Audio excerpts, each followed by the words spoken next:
हम पढ़ रहे हैं एटॉमिक स्ट्रक्चर। एटॉमिक स्ट्रक्चर में अंदर सीरीज जो है वो हम कवर कर रहे हैं। कुछ 60 क्वेश्चन के आसपास हमने कवर कर लिया है। अब जो नेक्स्ट सीरीज है ये कुछ इंपॉर्टेंट और क्वेश्चंस जो है इसमें हम देखेंगे। तो देखते हैं पहला क्वेश्चन। तो पहले क्वेश्चन के अंदर क्या है, a particular station of all India radio new Delhi broadcast on a frequency of 1368 kilo hertz. तो फ्रीक्वेंसी दी हुई है यहाँ पर, फ्रीक्वेंसी कितनी है 1368 किलो हर्ट्ज, फ्रीक्वेंसी दी हुई है 1368 kilo hertz. The wavelength of electromagnetic radiation emitted by the transmitter is, ठीक है। तो वेवलेंथ पूछा है। अब होता क्या है कि जब भी फ्रीक्वेंसी रिलीज होती है तो एक तरफ एमिटर होता है और एक तरफ ट्रांसमीटर होता है।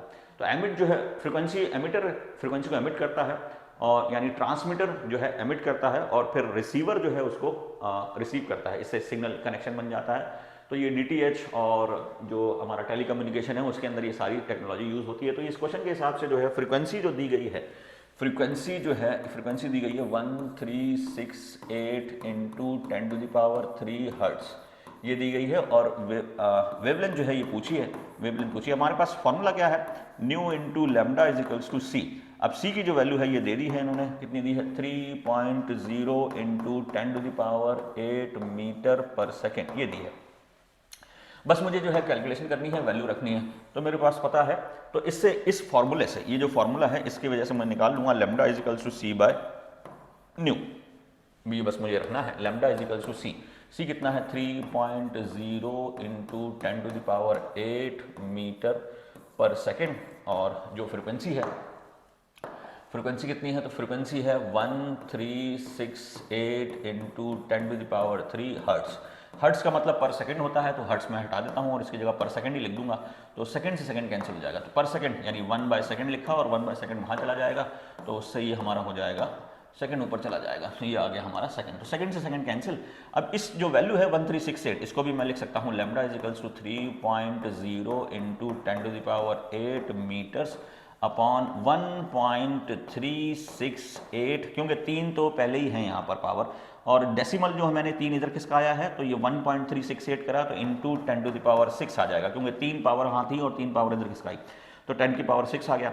अब ये जो है मैं इसको 1.3 इसको जो है अप्रोक्सीमेट ऑप्शन में जो है वो 2.19 के आसपास मुझे लग रहा है। अगर 2.19 से मल्टीप्लाई करूँ 1.368 को, लगभग मेरा ये आ जाएगा आंसर 3 के आसपास, ठीक है। तो उसको करके देख लेते हैं। तो ऑप्शन में जो दिया है पहले उसको ही ट्राई कर लेते हैं।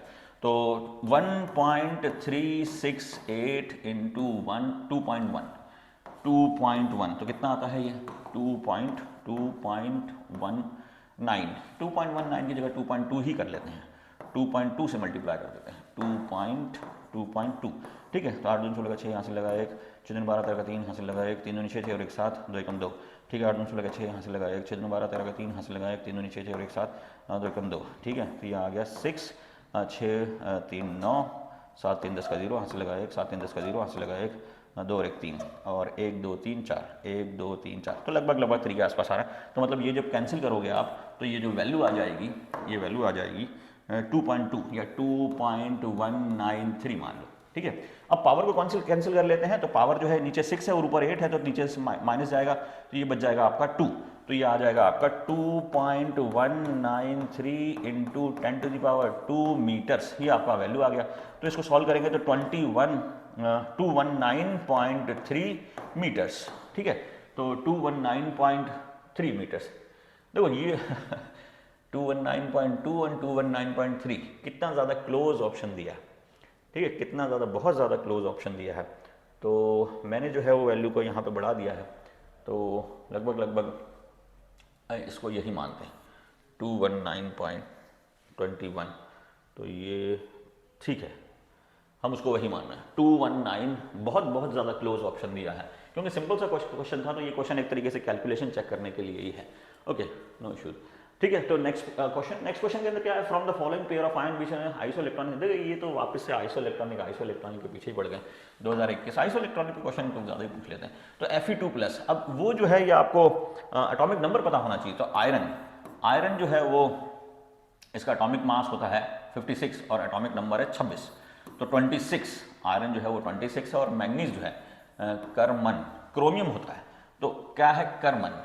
तो हम उसको अगर सीरीज सक टीवी कर्मन फेकोनी फेकोनी कूजन, तो ये आता है 21, ये 22, ये 23, ये 24, ये 25, ये 26, ठीक है, ये आ गया। तो 25 26 Mn के अंदर 25 है और Fe के अंदर 26 है। दोनों में से दो दो इलेक्ट्रॉन अगर आपने निकाल लिया तो आइसो इलेक्ट्रॉनिक तो नहीं बनेगा, क्योंकि दोनों का एटॉमिक नंबर अलग है और सेम नंबर इलेक्ट्रॉन अगर आपने निकाला तो आइसो इलेक्ट्रॉनिक कभी नहीं बनेगा, क्योंकि इसमें से दो निकाल दिए तो इसमें बच जाएगा, इसमें से दो निकाल दिए तो इसमें बच जाएगा 23 और इसमें से दो निकाल दिए तो इसमें बच जाएगा 24, तो आइसो इलेक्ट्रॉनिक तो नहीं है। फिर O और F2 माइनस, अब O के अंदर कितना होता है, तो O के अंदर होता है 8 और 2 और डाल दिए तो ये आ गया 10, और F के अंदर कितना होता है, F के अंदर 9 और एक और डाल दिया तो ये हो गया 10, ठीक है। तो ये आपका ऑप्शन हो जाएगा सेकंड, ठीक है। और भी ऑप्शन अगर हम देख लें, क्योंकि सिंपल सा क्वेश्चन है तो देख लेना चाहिए एक बार। तो Na+ और Mg2+, इज नॉट, अच्छा ये आइसोइलेक्ट्रॉनिक है और Na2+ और Mg2+ भी आइसोइलेक्ट्रॉनिक है। अब Mn2+, ये सब आइसोइलेक्ट्रॉनिक है और यहाँ पर पूछा है which of the following is not isoelectronic, ठीक है। क्वेश्चन सिंपल क्वेश्चन को 2-3 बार वेरीफाई करें। यहाँ पर पूछा था नॉट एन आइसोइलेक्ट्रॉनिक, तो आंसर हमारा यही हो जाएगा, दीज आर नॉट आइसोइलेक्ट्रॉनिक, ठीक है। तो कभी भी नॉट क्वेश्चन को जो लैंग्वेज है वो आप बहुत अच्छे से पढ़ें, गलती हो जाती है, ठीक है। तो मैच द लिस्ट, अब इसके अंदर मैच करना है, यहाँ पर जो है क्वांटम नंबर दिए हैं और यहाँ पर जो है ये ऑर्बिटल दी हुई है, दिख रहा है आपको, ठीक है दिख रहा है, ध्यान से देखोगे तो दिख जाएगा, ध्यान से देखो तो बहुत कुछ दिखेगा, ठीक है। तो ये n = 2 और l = 1, तो मतलब ये n = 2 है तो 2 है और ये l = 1 है तो ये p आ जाएगा। अब n = 3 तो ये 3d आ जाएगा, n = 3 तो 3s आ जाएगा और ये 2s आ जाएगा, ठीक है। तो बस वही हमें मैच करना है जल्दी से, ये 2p, ये a का तो थर्ड 2p और b का 3d, b का 3d और c का 3s, c का 3s, अलग कलर से कर लेते हैं, c का 3s, और तो बच गया हमारा ये। तो ऑप्शन में जब सिंपल, ध्यान रहे यहाँ पर ये मैच करने में बहुत ज़्यादा आपको ध्यान देना है। तो a का आ गया थर्ड, a का थर्ड तो a का थर्ड, ये दो मैच कर रहा है। अब इन दोनों में से कोई होगा तो b का 4, तो b का हमारा आया 4, b का 4 ये भी है।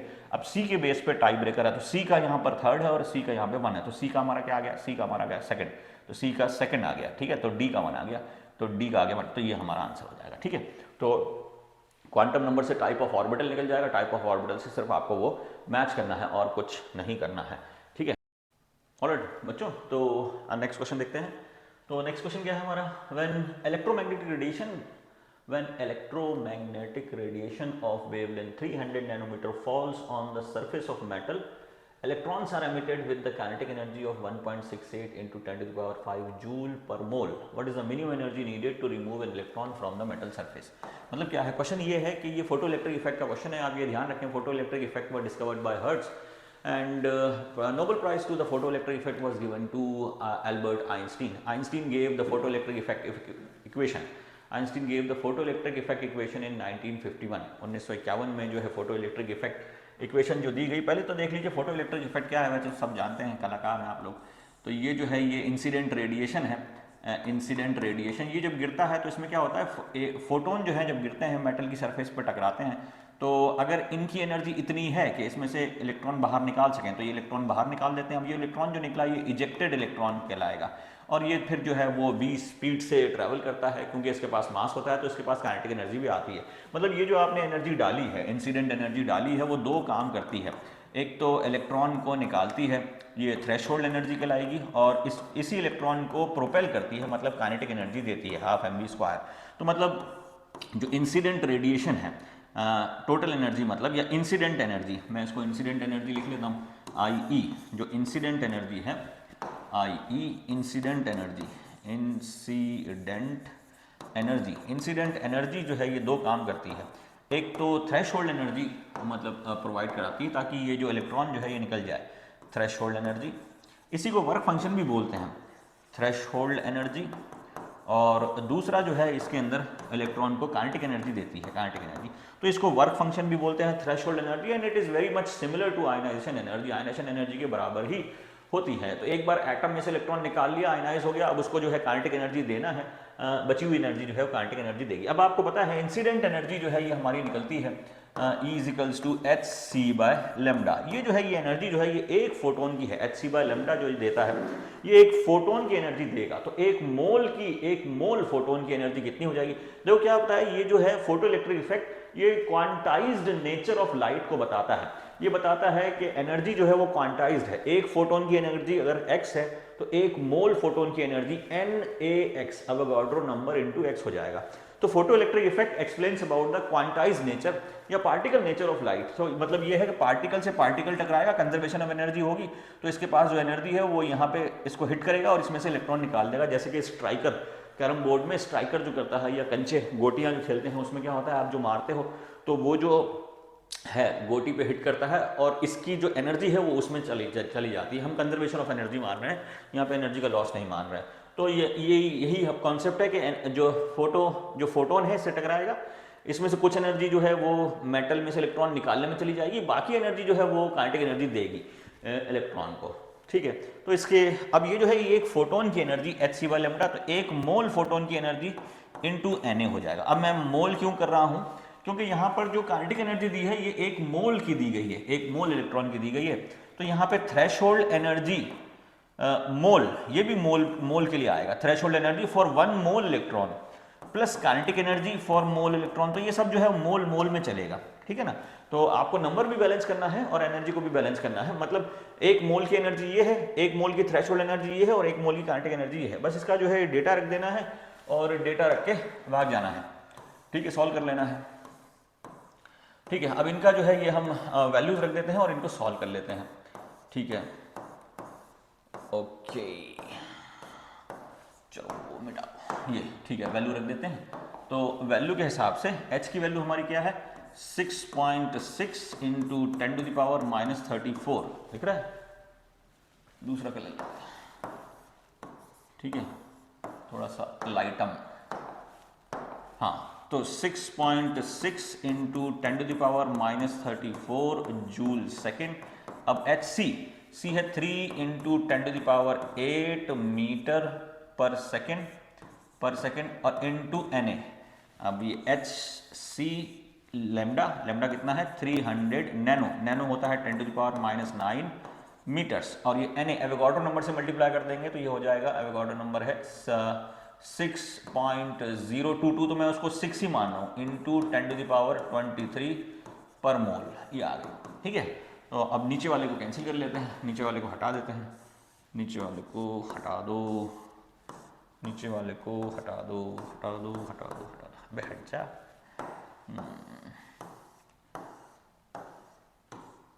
आप लोग पैसा नहीं देते हो तो भाई सस्ते में काम चलाना पड़ता है। थोड़ा बहुत डोनेशन भी करो, ऐसी क्या बात है, फ्री में देखते रहते हो। 5, 10, 15, 20 कुछ भी रुपए भेजो, QR कोड दे देंगे आपको फ़ोन पे। ठीक है, भेजना। ठीक है, तो ये हमारा हो गया hc/λ equal to threshold energy mole में प्लस काइनेटिक एनर्जी मोल में। अब काइनेटिक एनर्जी कितनी है, 1.68 इंटू 10⁵ जूल पर मोल आ गई। अब इसको जो है इसको सॉल्व कर लेना है, ये इसको हम सॉल्व कर लें।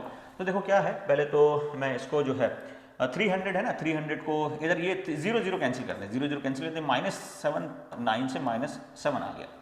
पावर जो है ये 7 उधर चला जाएगा तो 30 हो जाएगा, ये इधर हो जाएगा तो ये 30 हो जाएगा, ये +30 हो गया, क्योंकि 7 जो है ये ऊपर चला गया तो ये सब कैंसिल हो गया। अब जो है 3 से ये 3 कैंसिल हो गया। अब पावर जो है ये 34, ये 38 है, इसको पूरा ले लो, तो ये सेकंड से सेकंड कैंसिल हो जाएगा, सेकंड से सेकंड कैंसिल हो जाएगा। ठीक है, तो ये जूल पर मोल आ जाएगा, मीटर से मीटर कैंसिल हो जाएगा। ठीक है, तो जूल पर मोल आ गया ये हमारा, तो इसका आ गया 6.6 इंटू 6 इंटू 10⁻4 आ गया, ये 10⁻4 इक्वल टू थ्रेशोल्ड एनर्जी मोल और प्लस 1.68 इंटू 10⁵ जूल पर मोल ये आ गया। ठीक है, अब इसको सॉल्व कर लेते हैं, तो सॉल्व कर लें जल्दी से। ये हो गया 36 का 6 यहाँ से लगे 3 6 36 39 into 10⁻4 mole equal to threshold energy mole plus 1.68 into 10⁵ joule पर मोल, ये आ गया, ये आ गया। अब उसको क्योंकि उसको उधर ले आएंगे और उसको उधर ले जाएंगे। ठीक है, तो अब ये जो है 39.6 पावर जो है वो अलग अलग है, तो जब प्लस और माइनस करना है तो पावर सेम आनी चाहिए, तो मैं इसको ऊपर लिखम देता हूँ, ऊपर ले जाते हैं। ये मिट जाओ, मिटाने में ज़्यादा टाइम लगता है लेकिन में कम टाइम लग रहा है। आप लोग पैसे ही नहीं देते हो जो बढ़िया से बोर्ड लाएँ। ये तो एंड्रॉयड है, विंडोज़ लाएंगे तो पैसा मिलेगा।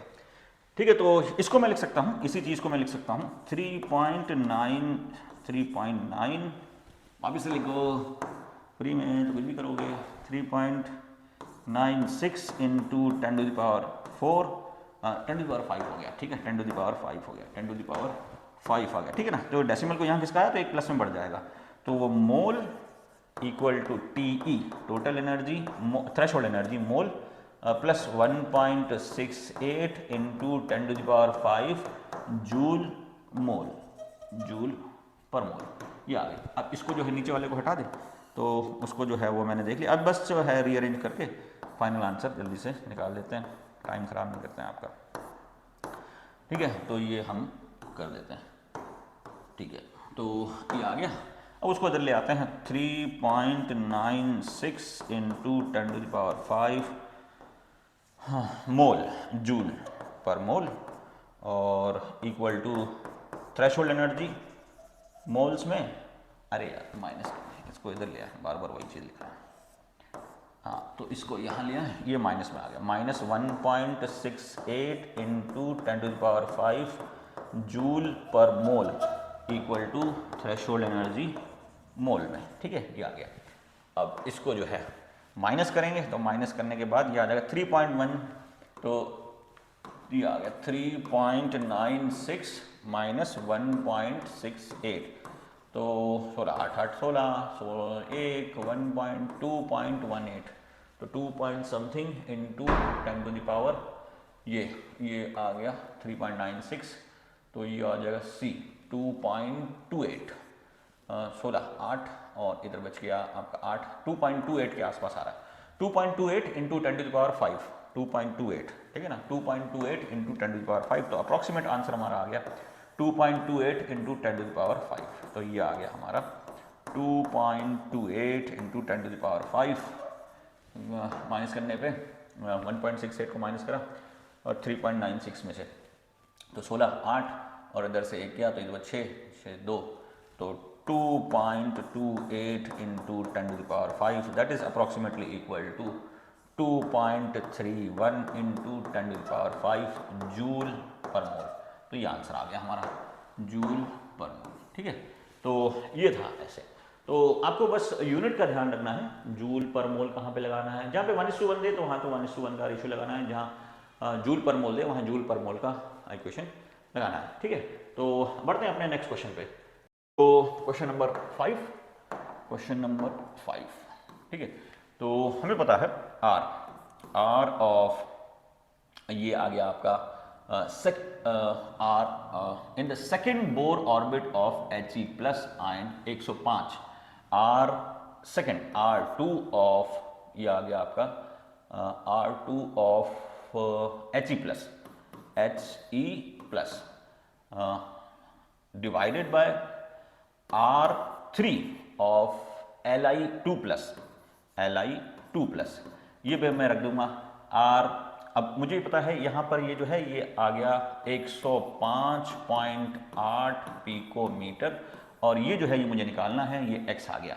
अब मुझे पता है ये जो R2 है इसका जो फॉर्मूला क्या आ जाएगा, ये आ जाएगा 52.9 इंटू, क्योंकि ये सेकंड है तो सेकंड के केस में 2 का स्क्वायर डिवाइडेड बाय और z हीलियम z, तो ये तो अभी जो है ये फॉर्मूला रख के, क्योंकि मुझे पता है रेडियस क्या होता है, तो रेडियस होता है पिकोमीटर में 52.9 into n square by z picometre. ठीक है, थोड़ा इनसे लिख लेते हैं, तो r ये आ जाएगा r is equals to 52.9 n square by z picometre, ये होता है। तो अभी जो मैंने ये फॉर्मूला लिखा है ये वाला तो सिर्फ किसके लिए, हीलियम के लिए है, और लिथियम के लिए क्या आ जाएगा, ये 2 है, ये 2 है, और लिथियम के लिए क्या आ जाएगा, लिथियम के लिए आ जाएगा यही चीज़ 52.9 इंटू लिथियम का 3 स्क्वायर है, 3 स्क्वायर बाय 3, तो बाय 3 तो ऊपर चला जाएगा इंटू 3, क्योंकि ये जो है वो फिर लिथियम के लिए है। अब इनको कैंसिल कर लेते हैं, ये कैंसिल और 2 से ये 2 कैंसिल और 3 से और एक ये 3 कैंसिल, तो ये बच गया 2/3, तो मुझे पता है ये R2He plus by R3Li2 plus is equals to 105.8 picometre divided by x is equal to 2/3। तो ये x कितना हो जाएगा, तो x 3 ऊपर चला जाएगा और x नीचे, ठीक है, ये आ जाएगा 105.8 पिकोमीटर इंटू 3/2, ये आ जाएगा। तो उसको 3 से मल्टीप्लाई करते हैं तो वो आ जाएगा हमारा, उसको इधर लिख लेते हैं पीले कलर से, तो ये आ जाएगा हमारा 8 × 24 = 4, तो 24 × 4 पीले कलर से, दूसरे कलर से लिखते हैं, ये लिख लेते हैं ग्रीन कलर से। तो 8 × 24 = 4, यहाँ से लगे 2, 5 × 15, 15 और 2 17 का 7, से लगा 1, तो 1 और ये आ गया 3 × 3, 317.4 डिवाइडेड बाय 2। अब वो 150 होता है तो ये 158, ठीक है ना, तो ज़्यादा कुछ नहीं करना, 158.7 पिकोमीटर, क्योंकि 300/2 तो 150 ही होता है, फिर 317.4 है तो 150 से थोड़ा सा ज़्यादा हो जाएगा, ठीक है। तो सारी कैलकुलेशन नहीं करना, थोड़ा बहुत कैलकुलेशन का आइडिया भी रखना है ताकि टाइम बच जाए। तो ये हमारा रेडियस है, रेडियस का फॉर्मूला, एनर्जी का फॉर्मूला और वेलोसिटी का फॉर्मूला सब आपको याद रखना है, ठीक है। नाउ नेक्स्ट क्वेश्चन जो है, identify the incorrect statement from all the 5D orbitals are different in size when compare to respective 4D orbital. हाँ ठीक है, all the 5D orbitals, 5D जितना ज्यादा आप जाओगे दूर उतना ज्यादा साइज बढ़ेगा, ठीक है। All the 5D orbitals are different in size when compare to respective 4D orbital. All the 4D orbital have shape similar to respective 3D। हाँ, शेप तो लगभग सेम होगी, ठीक है। In an atom all the 5 3D orbital equal energy in free state. Free state मतलब जब वो उनके अंदर इलेक्ट्रॉन नहीं है। The shape of dxy similar to each are similar to each other. नहीं, ये गलत हो गया, तो इनकरेक्ट स्टेटमेंट पूछा है। Incorrect statement, all the 5D orbitals are different in size when compare to respective 4D, ठीक है। तो जैसे जैसे आप न्यूक्लियस से दूर जाओगे तो ऑर्बिटल का साइज बढ़ता है, ठीक है ना, ऑर्बिटल का साइज बढ़ता है, तो वो तो सही है। मतलब 4D जो है वो 3D से बड़ा होगा, 6D जो है वो 5D से बड़ा होगा, 5D जो है वो 4D से बड़ा होगा, 4D जो है वो 3D से बड़ा होगा। तो ये तो स्टेटमेंट सही है। All the 4D orbitals have shape similar to the respective. हाँ, शेप सही है, क्योंकि जो dxy होगा 4dxy जिस शेप का होगा ऐसा ही 3dxy शेप का होगा, बस साइज जो है वो 4dx का बड़ा होगा और 3dx का साइज छोटा होगा, शेप ऐसे ही होगा, ठीक है। In an atom all the 3D orbitals are equal energy in free state. Free state का मतलब ये है कि जब वो बिल्कुल ही न्यूक्लियस से दूर चले गए हैं या उसके अंदर इलेक्ट्रॉन नहीं है, जब वो आपस में इंट्रैक्शन नहीं कर रहे हैं, तो फ्री स्टेट है। तो उस केस में तो कोई भी है 3D orbital are equal energy all the. और वैसे भी 3D ऑर्बिटल जो है ना वो जब तक लीगेंड नहीं आता, किसी के इन्फ्लुएंस में नहीं आता, जब तक स्प्लिटिंग नहीं होती, वैसे तो डीजनरेट ही रहते हैं। तो ये भी स्टेटमेंट सही है।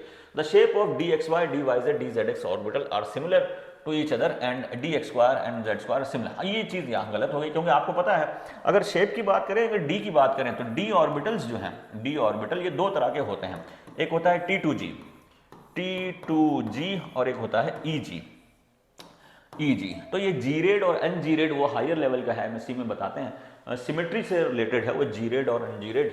तो उसके केस में तो आपका काम नहीं। अब देखो यहाँ पे कितने जो है कैरेक्टर है, 1 2 3, तो इधर 3 होते हैं, तो ये 3 का सेट होता है और इधर 2 है EG, तो ये 2 का सेट होता है। यहाँ पर जो 3 है ये होते हैं dxy, dyz और dzx। और यहाँ पर जो 2 हैं ये होता है dx² -y² और dz²। अब इन सब का शेप तो सेम होता है, बस एक्सिस अलग अलग होती हैं। जैसे मैं अगर मानूं तो इनके जो लूप्स हैं, मतलब T2g के जो लूप्स हैं वो इन द प्लेन रहते हैं। ये प्लेन्स बदल जाएगी, जैसे ये अगर मैं इसको बोलूंगा x y तो ये dxy हो जाएगा। अगर इसको बोलूंगा z तो ये zy हो जाएगा या yz हो जाएगा, तो yz हो गया। तो इसके बस आप जो है एक्सिस का नॉमेनक्लेचर बदलेगा, लेकिन शेप ऐसी रहेगी उसके हिसाब से। लेकिन इसके केस में क्या होता है, dz² जो है ना वो सिर्फ z पे घूमता है और y जो है वो कंप्रेस होकर इसमें बना लेता है। तो ये तो dz² का स्ट्रक्चर है और dx² y² ये ऐसे रहता है। तो यहां पर जाके स्टेटमेंट गलत हो जाता है कि x² y² और dz² का शेप जो है वो सेम नहीं होगा। dz² जो है वो z एक्सिस पे ही रहेगा और dx² y² x एक्सिस पे भी रहेगा और y एक्सिस पे भी रहेगा। तो यहाँ पर ये जो Eg है, यहाँ पर तो electron density along the axis रहती है और T2G जो है इसमें electron density along the planes रहती है। ठीक है, तो वो यहाँ पे आंसर हो जाएगा हमारा, ये गलत है हमारा। ठीक है ना, नेक्स्ट क्वेश्चन। नेक्स्ट क्वेश्चन क्या बोलता है कि मैग्नेटिक मोमेंट 2.83। तो आपको पता है मैग्नेटिक मोमेंट जो है वो कैसे निकलता है, which of the following ions.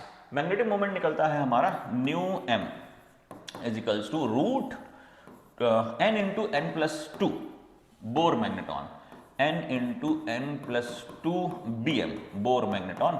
और ये जो है n जो है वो नंबर ऑफ अनपेयर्ड इलेक्ट्रॉन है, n is equals to number of unpaired electron, number of unpaired electron, unpaired electron. तो अब जो E जो वैल्यू है ये दे दी गई है 2.83। ठीक है, अब देखो क्या है, अप्रॉक्सीमेट कैलकुलेशन करना है। तो यहाँ पर जो है ये रूट है और ये सिर्फ वैल्यू है, तो मैं इन दोनों का स्क्वायर कर दूं। अगर मैं स्क्वायर करूं तो ये आ जाएगा, या मानी चलो इन दोनों का स्क्वायर यहीं पर करते हैं, इस पूरे का स्क्वायर और इसका भी स्क्वायर। ठीक है, स्क्वायर स्क्वायर, तो मेरे पास ये आ जाएगी n into n plus two is B M is equals to, तो अगर मैं इसको 3 मान लेता तो ये 9 हो जाता, लेकिन ये 9 से कम है तो मैं इसको 8 मान ले रहा हूँ, अप्रॉक्सीमेट कैलकुलेशन 8।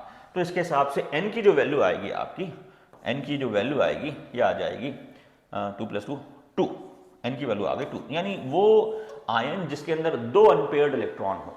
अब इसके अंदर देखो क्रोमियम में क्या है, क्रोमियम का लास्ट का देखो क्या होता है, क्रोमियम के लास्ट के केस में, क्रोमियम के लास्ट के केस में जो लास्ट इलेक्ट्रॉनिक कॉन्फ़िगरेशन है वो आता है 3d5 4s1। तो इसमें से अगर आप 3 निकाल दोगे, 1 2 3, मतलब अनपेयर्ड इलेक्ट्रॉन, ये देखो 1 2 3 4 ये s, तो 1 ये 1 2 3 4 5 और 1, तो आपने इसमें से 3 निकाल दिए, तो 1 2 3। ठीक है, तो इसके अंदर तो 3 अनपेयर्ड इलेक्ट्रॉन बच रहे हैं, इसके अंदर 3 अनपेयर्ड इलेक्ट्रॉन, तो n यहाँ पर जो है वो 3 है, लेकिन n जो है मेरा 2 आना चाहिए, तो ये तो नहीं होगा। ठीक है, ये गलत हो गया। अब Mn2+, अब Mn के अंदर कितने अनपेयर्ड इलेक्ट्रॉन होते हैं, तो Mn का जो है वो, Mn का यहीं पे कर लेते हैं M1,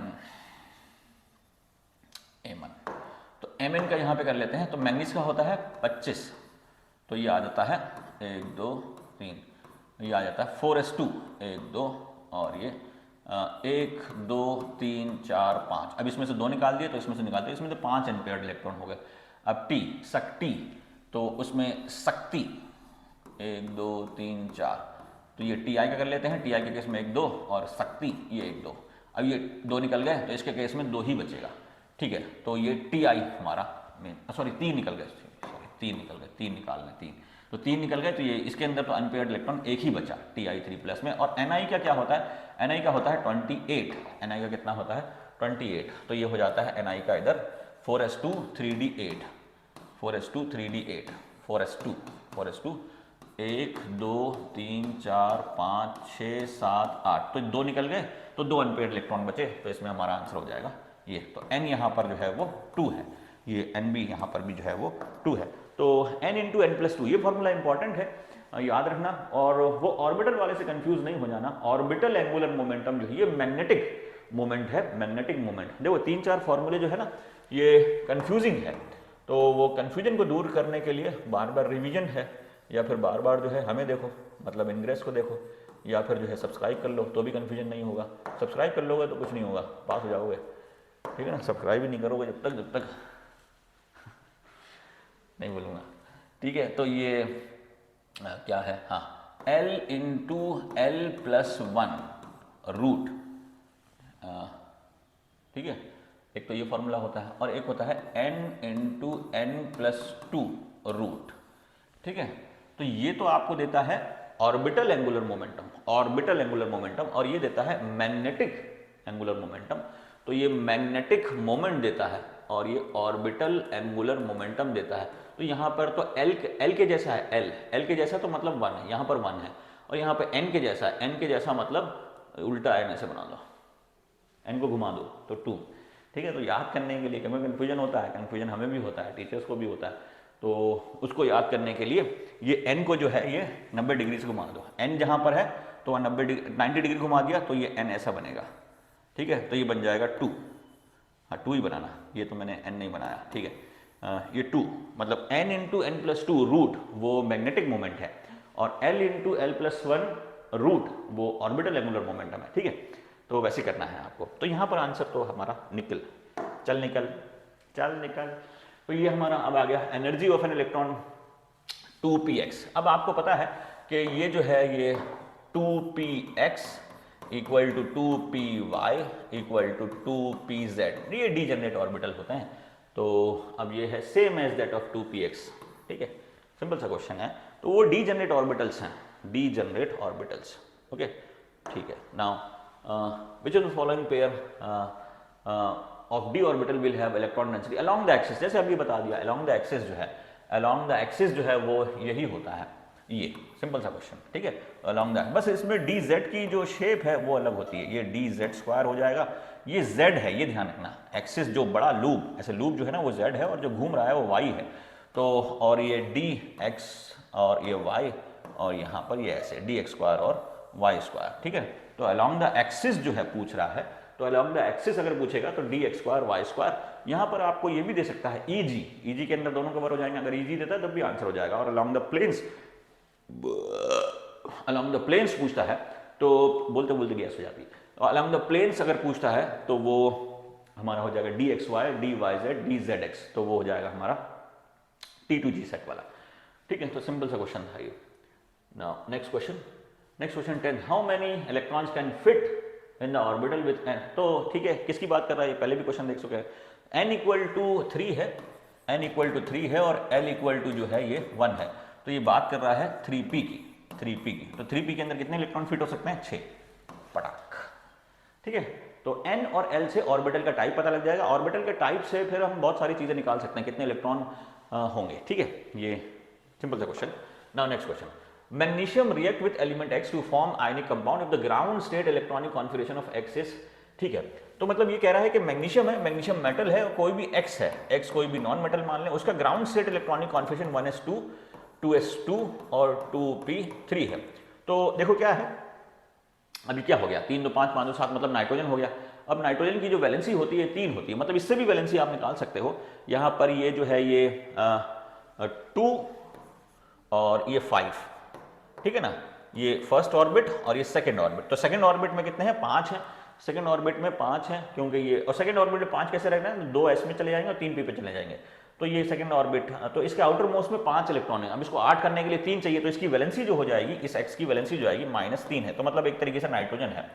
तो n-3 और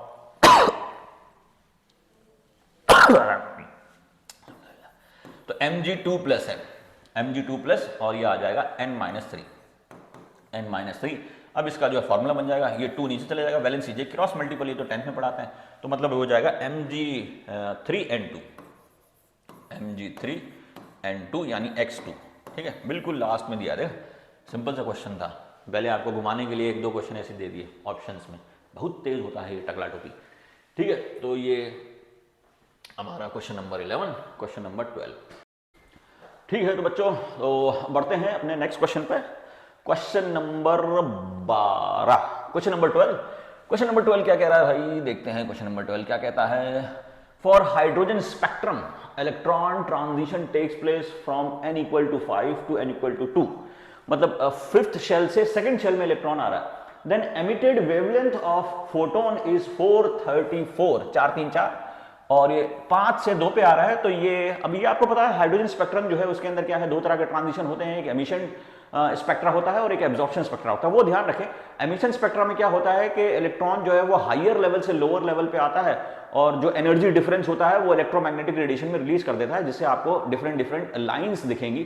तो एमिशन स्पेक्ट्रा में क्या होता है, जो बैकग्राउंड होता है वो डार्क होता है। ध्यान रहे, एमिशन स्पेक्ट्रम में बैकग्राउंड बिल्कुल ऐसा डार्क होगा और उस पर जो है कलरफुल लाइंस आएंगी, कलरफुल लाइंस मतलब अलग अलग कलर की जो है वो लाइंस आएंगी, ये एमिशन स्पेक्ट्रा होता है, ठीक है। एब्जॉर्प्शन स्पेक्ट्रा में क्या होता है, एब्जॉर्प्शन स्पेक्ट्रा में जो बैकग्राउंड होता है वो व्हाइट होता है, बैकग्राउंड जो है वो व्हाइट है और उसके ऊपर जो है वो डार्क लाइंस आती हैं। एब्जॉर्प्शन स्पेक्ट्रा कब होता है, जब इलेक्ट्रॉन जो है वो नीचे से ऊपर की तरफ जंप करता है।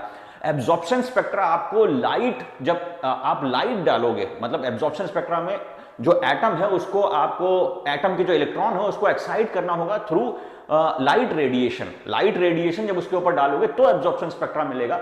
और एमिशन आपको मिल जाएगा जब आप एटम के इलेक्ट्रॉन को एक्साइट करोगे, जब आप एटम के ऊपर इलेक्ट्रिसिटी या हीट डालोगे, जब जाके आपको एमिशन स्पेक्ट्रा मिलेगा। तो एमिशन स्पेक्ट्रा में बैकग्राउंड डार्क और लाइंस कलरफुल, और एब्जॉर्प्शन स्पेक्ट्रा में बैकग्राउंड व्हाइट और लाइंस डार्क। और emission spectra, absorption spectra are the photographic images of each other. मतलब आप किसी का एब्जॉर्प्शन स्पेक्ट्रा लिया है और किसी का एमिशन स्पेक्ट्रा लिया है, इन दोनों को रखोगे तो आपको कंटिन्यूअस स्पेक्ट्रा मिल जाएगा एक तरीके से। और एटॉमिक स्पेक्ट्रा जो है वो डिसकंटिन्यूअस या नॉन कंटिन्यूअस स्पेक्ट्रा होता है। तो ये स्पेक्ट्रा के बारे में जो है छोटी छोटी बातें हैं वो आपको ध्यान रखनी है। यहाँ पे क्वेश्चन क्या कह रहा है, पहले क्वेश्चन को पढ़ लेते हैं। क्वेश्चन ये कह रहा है कि जैसे ये जो है हमारा कोई भी एटम है, ये एटम है, ये न्यूक्लियस मैं इधर बना देता हूँ, कोने में आ जाते हैं, ये आ गया। अब ये पहला शेल, ये दूसरा शेल, और ये जो है ये तीसरा शेल, कलाकारी करने में बहुत मजा आता है, और ये चौथा शेल, पांचवा शेल, चलो ठीक है 5। अब ये जो है ये जब जो इलेक्ट्रॉन जो है फिफ्थ शेल से n=5 से n=2 पे आता है ये, तो ये इलेक्ट्रोमैग्नेटिक रेडिएशन रिलीज करता है। और इसका जो लैम्डा है वो लैम्डा यहाँ पे 434 नैनोमीटर दे दिया गया है। तो n=5 से n=2 दिया हुआ है। अब ये पूछा है जब वो 4 से 2 पे आएगा, जब 4 से 2 पे आएगा तो फिर कितना होगा। तो इसके केस में क्या है, कंपैरेटिव स्टडी है। कंपैरेटिव स्टडी आपको पता है, हमारा जो रिडबर्ग्स फॉर्मूला है वो क्या है, 1/λ R(Z²) 1/n1² - 1/n2²। ये फॉर्मूला जो है ये बहुत इंपॉर्टेंट फॉर्मूला है, इस पे कई सारे क्वेश्चन बनते हैं। अब देखो यहां पर जो है मेरा एक तो इक्वेशन ये बन जाएगा, ये इक्वेशन मेरा पहला बन गया, जिसमें मैं n जो 1 है वो 2 रख दूंगा, और n2 जो है वो 5 रख दूंगा। n1 मतलब लोअर और n2 मतलब हायर। थोड़ा बहुत इसमें कंफ्यूजन होता है याद करने में, क्योंकि डेरिवेशन में अलग चीज चलती है और इसमें यहाँ पर ये थोड़ा सा, तो आप इसको यही रखें 1/λ R(Z²) n1² - 1/n2²। ठीक है, ये मेरा फर्स्ट इक्वेशन बन गई। इसके अंदर मैं ये फर्स्ट डेटा रख दूंगा n1, और ये मेरा सेकंड बन गया। इससे पेन से नहीं लिखते हैं, कंफ्यूजन हो जाता है, कंफ्यूजन। तो ये 1/λ = R(Z²), ये आ जाएगा 1/n1² - 1/n2²। ये मेरे पास सेकंड इक्वेशन आ गई, सेकंड।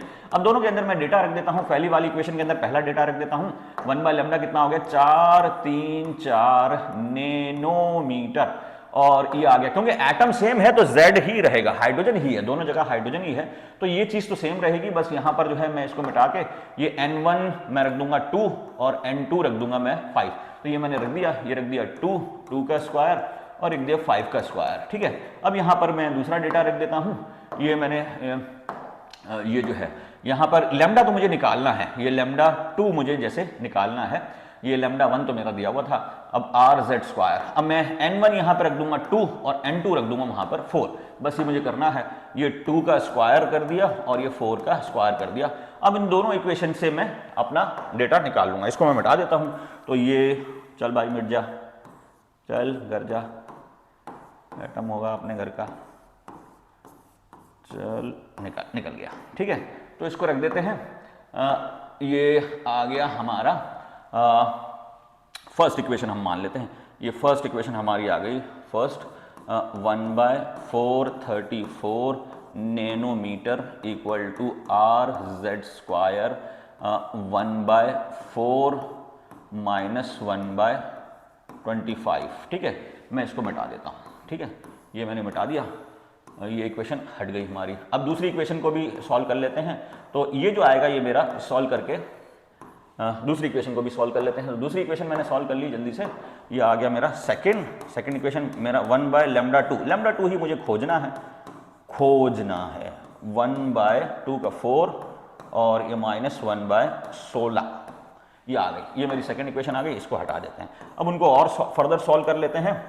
तो फर्दर और सॉल्व करने पे क्या मिलता है हमें, ये फर्दर और देखो क्या है। तो कैलकुलेशन आपकी फास्ट होनी चाहिए, नहीं तो फिर आप रह जाएंगे। ये 1/434 नैनोमीटर = R(Z²), ये आ गया। देखो ये आ गया 25 चौक 100, तो नीचे 100 आ गया, एलसीएम आ गया 100, एलसीएम 100, और ये 25 वहां चला जाएगा, तो ये 25 वहां चला जाएगा 25, और ये आ जाएगा -4। ठीक है, ये तो सॉल्व हो गया मेरा। तो इसको अब इसको सॉल्व कर लेते हैं सीधा वहीं पे, तो ये मेरा कितना आ जाएगा, तो ये आ जाएगा 21/100, 21/100, तो ये मेरा 21/100 आ गया, 21/100। तो मेरी फर्स्ट इक्वेशन बन गई है। और सेकंड इक्वेशन जो है ये मैं बना लेता हूँ यहाँ पे। सेकंड इक्वेशन मेरी मतलब ये वाली जो इक्वेशन है ना, ये वाली 1/λ2, इसको मैं λ2 ही रखूंगा, 1/λ2 इक्वल टू RZ², और ये आ जाएगा 1/4 और 16। तो इसमें से 16 एलसीएम आ गया, तो 16 एलसीएम, और ये आ गया 4 - 1, तो 4 - 1 वो बन गया 3। तो ठीक है ना, वो तो आप कर लोगे, सिंपल सा है, इतना तो पता है मुझे, इतना तो कर लोगे, फॉर्म भरा है तो इतना तो कर लोगे। ठीक है, तो 3/16 ये हमारा आ गया। अब इक्वेशन 1 डिवाइडेड बाय इक्वेशन 2 ये मैं कर देता हूं। अब इन दोनों को डिवाइड कर दें, तो इक्वेशन 1 डिवाइड बाय इक्वेशन 2, तो इसका मैं यहां पे लिख लेता हूं।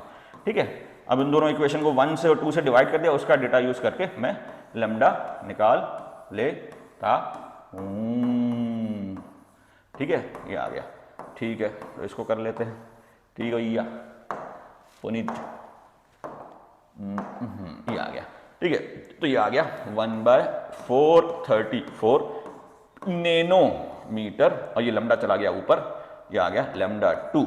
अब 1 तो हम हटा देते हैं, ये 1 हमने हटा दिया, और ये आ गया इक्वल टू, अब ये आ गया RZ², ये पहले वाले का लिखा है अभी, इंटू 21/100, ये पहले वाले का लिखा है।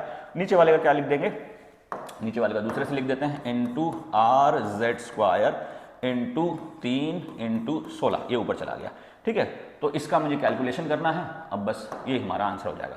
RZ² से RZ² कैंसिल, और ये आ गया 7 × 21 और ये 16, तो ये चला 4 से 25, 25 चौक 100 और 4 चौक 16, तो ये आ गया हमारा 7 × 4 25। तो λ2 मेरा कितना आ जाएगा, λ2 मेरा आ जाएगा 7 × 4 × 434 डिवाइडेड बाय 25। फोन आ गया भैया, कौन है ये, अरे तुम चुप हो यार, यहाँ बच्चों की लगी पड़ी है। ठीक है, ये आ गया। अब इसको सॉल्व कर लेते हैं, तो 7 चौक 28 और ये 434, ये इसको कर लेते हैं। तो मैं देख लेता हूँ कि कितना आएगा। ठीक है, तो ये हमारा ये आ गया। ठीक है, जल्दी जल्दी से करो भैया, बच्चों के पास टाइम कम है। ठीक है, ये आ गया। अब इसको सॉल्व कर ले, तो ये हमारा आ गया 7 चौक 28, 28 × 434 डिवाइडेड बाय 25। ठीक है, तो 8 और 10 5, तो बस इसको सॉल्व करना है। तो 434 को मैं 435 अगर मान लूँ तो 5 से शायद चला जाएगा, 434 को 435 मान लेते हैं। ठीक है, तो 5 से कैलकुलेट करने के लिए इसको 435 मान लेते हैं, तो 5 से चला जाएगा। ठीक है, 5 से कितना जाएगा, तो ये 5 से चला जाएगा 5, 8 5 40, और ये 3 5 5 7 35, 8 5 40, 3 और 5 7 35, ये 87 हो गया, 87, और ये हो गया आपका 55 25। ठीक है, ये 25 हो गया। अब इसको भी लगभग तो 5 पॉइंट, ये आ जाएगा 5.25 3 6 5.6, तो 87 × 5.6, 88 5 40, तो 87 × 5.6, तो कितना आ जाएगा, 856 6, 856 5 8 5 48, 48 और 5 13 53, 53, 5 7 35 का 5, 5 से लगे 3, 8 5 40 और 43, तो ये आएगा 488.6 के आसपास, तो 486। ठीक है, ये हमारा आंसर आ गया। तो अप्रॉक्सीमेट कैलकुलेशन से आपको काम चलाना है, हमेशा बोल रहा हूँ आपको, एग्जैक्ट कैलकुलेशन नहीं करना, आपके पास टाइम कम होता है। ठीक है ना, तो वो जब ही होगा जब आपका जो है प्रैक्टिस ज़्यादा होगी मैथमेटिक्स में। तो ये हमारा इसका आंसर हो जाएगा 486। बस आपको क्या है, वो रिडबर्ड्स फार्मूला वाला जो है, वेव नंबर वाला जो फार्मूला है ना, वो निकालना है। 1/λ = RZ², 1/n1² - 1/n2²। n1 को पहले रखना है, n2 को बाद में रखना है, तो उसके रेशियो से फिर मैं ये निकाल लूंगा। तो सिंपल सा क्वेश्चन था, थोड़ा सा लेंथी क्वेश्चन था, थोड़ा सा कैलकुलेशन में आपको थोड़ा सा फास्ट करना है, कैलकुलेशन में आपको थोड़ा सा ध्यान देना है, कुछ वैल्यूज को आपको याद ही करना पड़ेगा। जैसे 1/3 उसको याद कर लो आप, 1/3.3, 1/6.6 उसको याद कर लो, 1000/18 उसको याद कर लो आप, और कुछ जो है वो थोड़ी बहुत कैलकुलेशन भी आनी चाहिए, कौन सा नंबर 3 से कटेगा, कौन सा नंबर 5 से कटेगा। 19-20 करके आप 484 है तो 485 मान लो 5 से कैंसिल करके, तो उसके केस में ले आना। लेकिन वो जब ही करना आप जब ऑप्शंस दूर हो, तो ये ऑप्शंस काफी दूर है। ठीक है, अब हमारा नेक्स्ट क्वेश्चन है हमारा क्वेश्चन नंबर 13। क्वेश्चन नंबर 13 क्या कह रहा है कि a particle moving with 3 times faster than the speed of electron, कोई भी एक पार्टिकल है वो 3 गुना इलेक्ट्रॉन की स्पीड से घूम रहा है, मतलब जा रहा है, उसकी स्पीड जो है वो इलेक्ट्रॉन से तीन टाइम्स ज्यादा है। रेशियो है wavelength of the particle and electron, तो उस पार्टिकल की जो वेवलेंथ है, मतलब जो भी डेटा है उसको पहले आप दिमाग में बसा लो कि डेटा क्या है और उसके हिसाब से आपको प्रोसेसिंग करना है। ये जो 1000 हर्ट्ज का जो प्रोसेसर लगा है ना यहाँ पे, ये बहुत ज़्यादा फास्ट होना चाहिए आपका, ठीक है। तो ये जो है कोई भी पार्टिकल है P, और इसकी जो वेलोसिटी है ये 3 टाइम्स वेलोसिटी ऑफ इलेक्ट्रॉन है। और अब ये जो है ये पार्टिकल मूव कर रहा है। अब इसका मास जो है वो मान लेता हूँ, पार्टिकल का जो मास है वो mp मान लेता हूँ, mp पार्टिकल का मास mp मान लेता हूं। और यहीं पे इन्होंने मुझे इलेक्ट्रॉन भी दे दिया है कि इलेक्ट्रॉन से कंपेयर करा है। अब इलेक्ट्रॉन जो है उसकी वेलोसिटी जो है v है, ve मान लेते हैं, और उसका मास जो है वो हम me मान लेते हैं। तो देखो दोनों पार्टिकल जो है वो मूव करेंगे तो डी ब्रॉगली वेवलेंथ का कॉन्सेप्ट लगेगा यहाँ पर। तो दोनों की डी ब्रॉगली वेवलेंथ जो है उसका रेशियो इन्होंने दे दिया है 1.8। तो यहाँ पर इसकी जो डी ब्रॉगली वेवलेंथ है वो क्या आएगी, तो यहाँ पर जो डी ब्रॉगली यानी डी ब्रॉगली जो वेवलेंथ आएगी lambda is equals to h/mv। तो ये लैम्डा p आ गया, lambda p is equals to ये आ जाएगा h/m mass of particle into velocity of particle, ये आ गया, ठीक है। और यहां पर जो आएगा ये लैम्डा इलेक्ट्रॉन जो आएगा ये आ जाएगा h/ मास ऑफ इलेक्ट्रॉन और वेलोसिटी ऑफ इलेक्ट्रॉन। अब इन्होंने जो वेवलेंथ इन दोनों का जो रेशियो है ये मुझे दे दिया है, लैम्डा p/लैम्डा e। ये जो है the ratio wavelength of particle पहले रखा है, वो ध्यान रखना आपको। रेशियो जब भी रेशियो ले आप ध्यान रखना क्वेश्चन में, ध्यान से किसको ऊपर लेना है किसको नीचे लेना है, बहुत जल्दी नहीं करना है आपको। जल्दी में ये रेशियो उल्टा हो जाता है और वो टकला टोपी जो है वो जानता है कि आप गलती कर दोगे और पहला ऑप्शन आपको इसी के हिसाब से मिल जाएगा, ठीक है। तो ध्यान रखना है चीज़ों को, प्रैक्टिस बहुत ज़्यादा ज़रूरी है यहाँ पर। अब तो ये हम कर लेते हैं h/mp vp, और ये आ जाएगा इंटू h/me ve, ये आ गया। अब h से h कैंसिल, और ये लैम्डा p/लैम्डा e जो है, ये लैम्डा e है, ये दिया हुआ 1.8, तो मैं लिख देता हूँ 1.8। दूसरा पेन ले लूंगा, वही पेन नहीं लूंगा, इतने सारे पेन ला के दिए हैं तुम्हें, फिर भी वही पेन इस्तेमाल करते हो, बच्चे को परेशान करते। 1.8 इंटू 10⁻⁻⁴, और ये आ जाएगा mass of electron, velocity of electron, और ये मास ऑफ प्रोटॉन और वेलोसिटी ऑफ प्रोटॉन। अब इनकी जो है मैं वैल्यू रख दूंगा, इसको मैं हटा देता हूँ, ठीक है, इसको मैं हटा देता हूँ, ठीक है। हाँ, एक दिक्कत तो यहाँ पर आती है, वो लिमिटेड स्पेस की आती है, उसकी वजह से टाइम खराब होता है, ठीक है। तो अब ये हम इसको डेटा को ऊपर लिख लेते हैं। तो ये 1.8 इंटू 10⁻⁻⁴। अब मास ऑफ इलेक्ट्रॉन ये है हमारा 9.1 इंटू 10⁻31 kgs, और वेलोसिटी ऑफ इलेक्ट्रॉन जो है वो वेलोसिटी ऑफ इलेक्ट्रॉन ही रखूंगा, वेलोसिटी ऑफ इलेक्ट्रॉन, ठीक है। अब मास ऑफ पार्टिकल जो है एमपी रख दूंगा, और इसकी जो वेलोसिटी है 3ve रख दूंगा, क्योंकि इसकी वेलोसिटी जो है 3 टाइम्स है इलेक्ट्रॉन की वेलोसिटी, तो ये कैंसिल हो जाएगा। तो मास ऑफ जो पार्टिकल, अब जो है वो मैं इसका जो है वैल्यू रख देता हूँ, ये वैल्यू जो है वो सब रख देते हैं यहाँ पर, जो भी गिवन वैल्यू है। तो 1.8, तो मेरा जो यहाँ पर ये आएगा ये बच जाएगा 1.8 into 10⁻⁻⁴ equal to 9.1 into 10⁻⁻31 kg। और ये mass of proton, sorry mass of particle है ये, mp मतलब मास ऑफ पार्टिकल, जो भी पार्टिकल यहाँ पे पूछा है, मास ऑफ पार्टिकल इंटू 3 आ गया, ये 3 से, क्योंकि v से v कैंसिल तो नीचे 3 बच गया। अब इसको जो है मैं मास ऑफ पार्टिकल को इधर ले लेता हूँ, तो mass of particle is equal to 9.1 into 10⁻⁻31 kg। ये आ गया 1.8 इंटू 10⁻⁴ इंटू 3, ये आ गया। तो अब इसको 9 मान लेते हैं, और इसको ये मान लेते हैं 1.8, तो वो लगभग आ जाएगा 5, वो 5 पॉइंट समथिंग और 5। तो मतलब इसको जो है सिंपल सा कैलकुलेशन आपको वो देखना है। तो या फिर मैं इसको ये भी मान सकता हूँ कि डेसिमल से डेसिमल हटा दूँ, तो ये डेसिमल से ये डेसिमल हट गया, तो 91/18, तो इसको 5 पॉइंट समथिंग ही मानते हैं, इसको कैंसिल कर लेते हैं। तो ये 5 पॉइंट समथिंग 5.02 मैंने मान दिया, लगभग 5.02 डिवाइडेड बाय 3, और ये पावर जो है ये -4 है, और -4 ऊपर जाएगा तो वो कैंसिल होकर हो जाएगा -27। तो ये मेरा जो यहाँ पे बचेगा, जो यहाँ पर जो वैल्यू वैल्यू वैल्यू जो बचेगी वो यहाँ पर आ जाएगी 5.02 डिवाइडेड बाय 3 इंटू 10⁻⁻27 केजी। तो 5 डिवाइडेड बाय 3 अब ये करना है, तो 5 डिवाइडेड बाय 3, तो 3 एकम 3, ये आ गया 2 डेसिमल और 6 3 18, तो 1.6 इंटू 10⁻⁻27। तो ये हमारा बचता है न्यूट्रॉन का जो मास है। तो न्यूट्रॉन का जो मास है यही ये यहाँ पर आ रहा है, क्योंकि न्यूट्रॉन का मास आता है 1.678 इंटू 10⁻⁻27।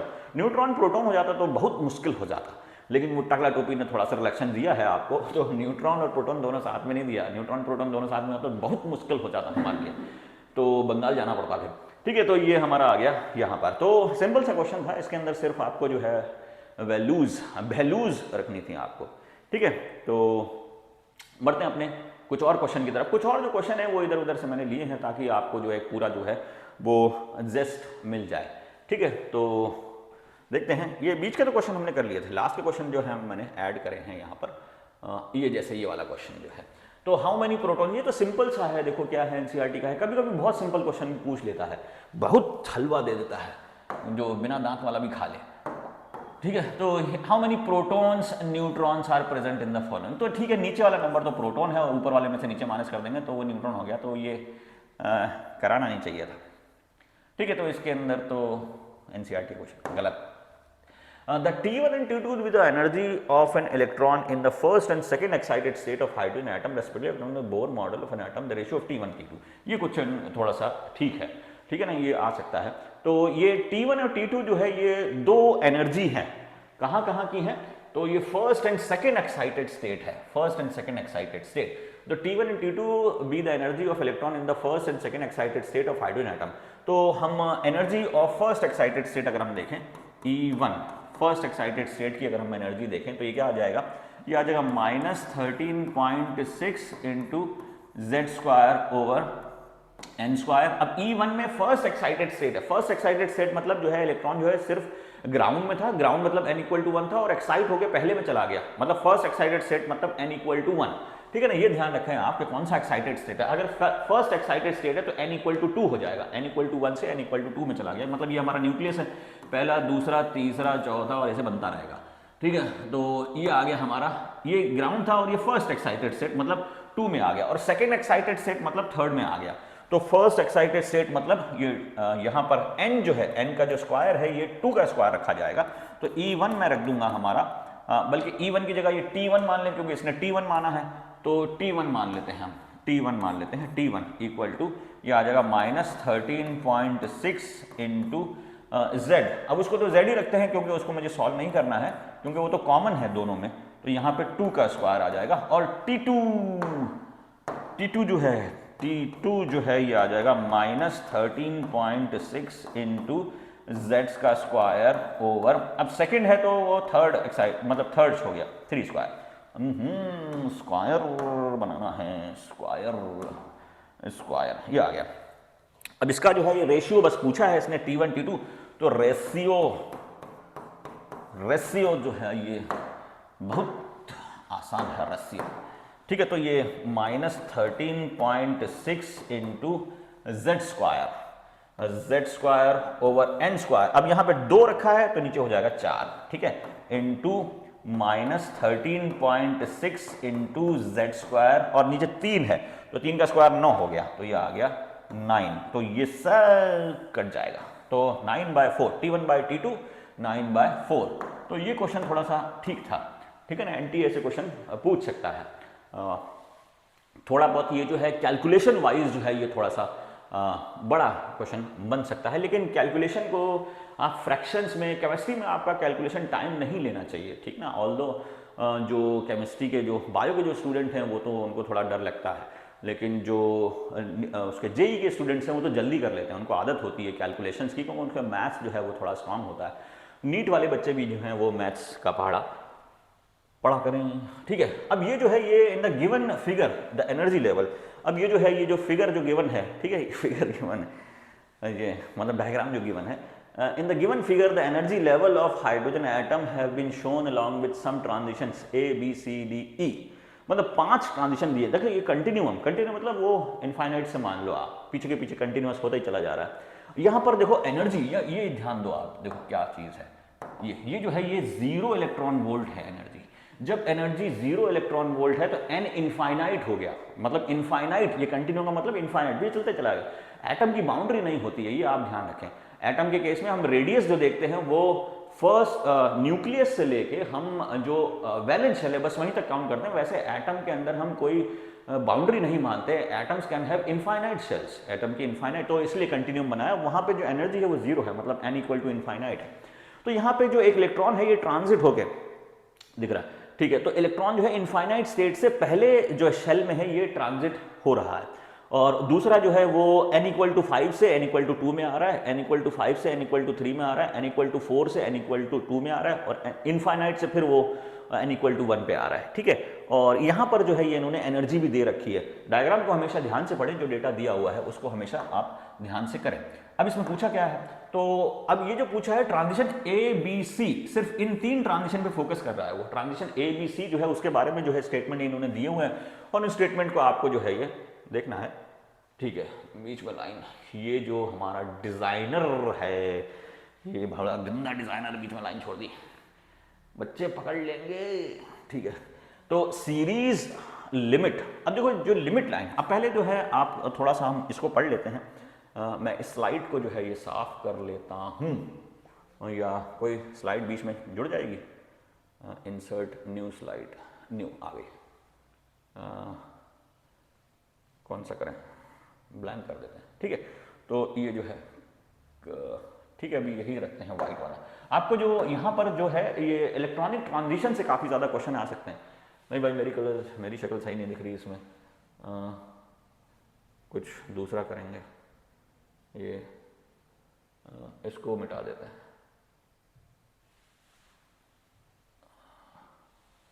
अब यहाँ पे करते हैं इंसर्ट, यहाँ पे वो मैं काट दूंगा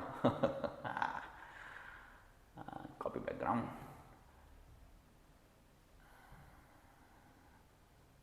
पेस्ट बैकग्राउंड, ठीक है, आ गया। बीच में जो न्यूसेंस क्रिएट हुआ उसको मैं काट दूंगा, काट दिया है।